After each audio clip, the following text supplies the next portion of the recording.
promedio de las partículas del cuerpo. Para medirla de forma cuantitativa, estudiamos las descargas Celsius, Fahrenheit y Kelvin. Un efecto directo del cambio de temperatura es la expansión o dilatación térmica, donde los cuerpos modifican sus dimensiones lineales, superficiales o volumétricas hasta aumentarse.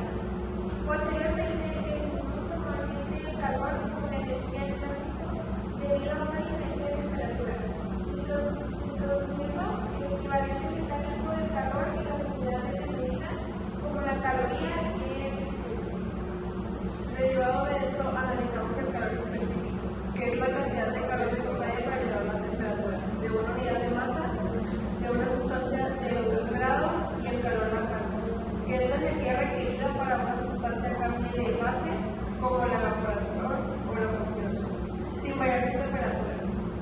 Estudiamos también los mecanismos de transmisión de calor, la conducción de sólidos y termodinámica, donde la primera ley establece la conservación de la energía y la segunda ley limita la eficiencia de los mecanismos térmica y define la dirección natural del flujo del calor. Etapa 3. Electricidad y magnetismo.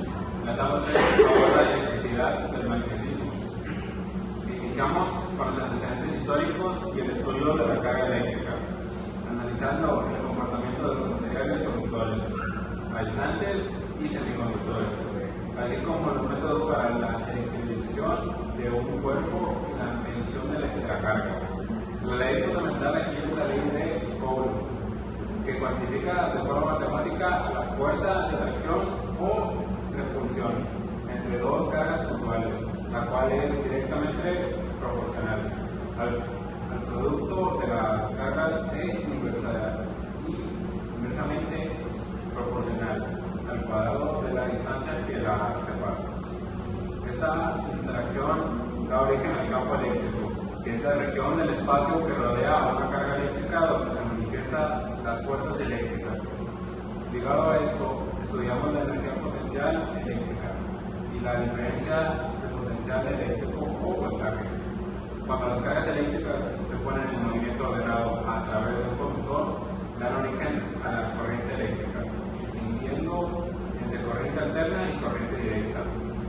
Para que esta corriente sea útil, se canaliza a través de un circuito eléctrico, donde intervienen elementos que ofrecen resistencia eléctrica al paso de los electrones. El comportamiento de los circuitos, sus fórmulas básicas y su simplificación se rigen por la ley de Ohm, que establece que la intensidad de la corriente es directamente proporcional al voltaje e inversamente proporcional a la resistencia. Finalmente, conectamos la electricidad con el magnetismo. Estudiamos las propiedades de los imanes y como la relación íntima entre electricidad y magnetismo. Permite que una corriente eléctrica en movimiento genere campos magnéticos a su alrededor, sentando las bases del electromagnetismo. Etapa 4.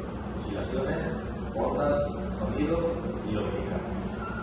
Llegamos a la etapa 4, donde estudiamos las oscilaciones, ondas, sonido y óptica. El punto de partida son las vibraciones, analizando el movimiento periódico y, de manera específica, el movimiento armónico simple, modelado perfectamente a través del comportamiento de un péndulo simple. Estas oscilaciones dan origen al movimiento ondulatorio, donde estudiamos las magnitudes que caracterizan a las ondas, como la longitud de onda, la frecuencia, el periodo y la amplitud. Además de los fenómenos ondulatorios generales como la reflexión, refracción, difracción e interferencia. Posteriormente, entramos en el área de la música para estudiar el sonido.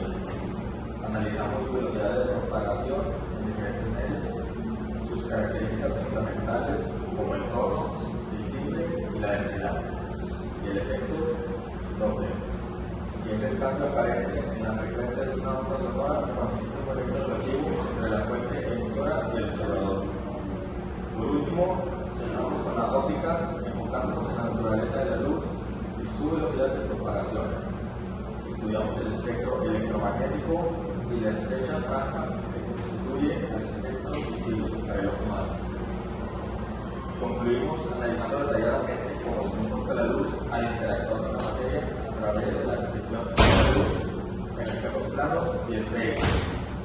Y la detección de la luz, detección de carga total al atravesar materiales transparentes y pasar por distintos tipos de lentes, ya sean convergentes o divergentes. Con esto acabamos el panorama completo de los temas de física de nuestras 4 etapas. Como han podido ver, cada concepto y cada ley matemática se traduce directamente en fenómenos reales que podemos observar, medir y aplicar en la tecnología actual. Muchas gracias por su atención. A lo largo de estas 4 etapas hemos realizado un recorrido fascinante por los pilares fundamentales de la física clásica, demostrando que esta ciencia no significa fórmulas abstractas de desarrollo, sino que es el lenguaje que describe cómo crea nuestro entorno. Desde la etapa 1 comprendimos que interactúan las fuerzas de los fluidos a través de la presión, la densidad y el principio de Pascal y Arquímedes. En la etapa 2 desciframos la energía térmica diferenciando el calor de la temperatura y analizando cómo las leyes de la termodinámica gobiernan la transferencia de energía y temperatura. Posteriormente, en la etapa 3, nos adentramos en el electromagnetismo, viendo cómo las cargas eléctricas y magnéticas, las leyes de Coulomb y Overshoot no solo controlan los circuitos modernos, sino que están íntimamente ligadas a la generación de campos magnéticos. Finalmente, en la etapa 4, exploramos el universo vibratorio a través de las ondas, comprendiendo la naturaleza acústica del sonido y las leyes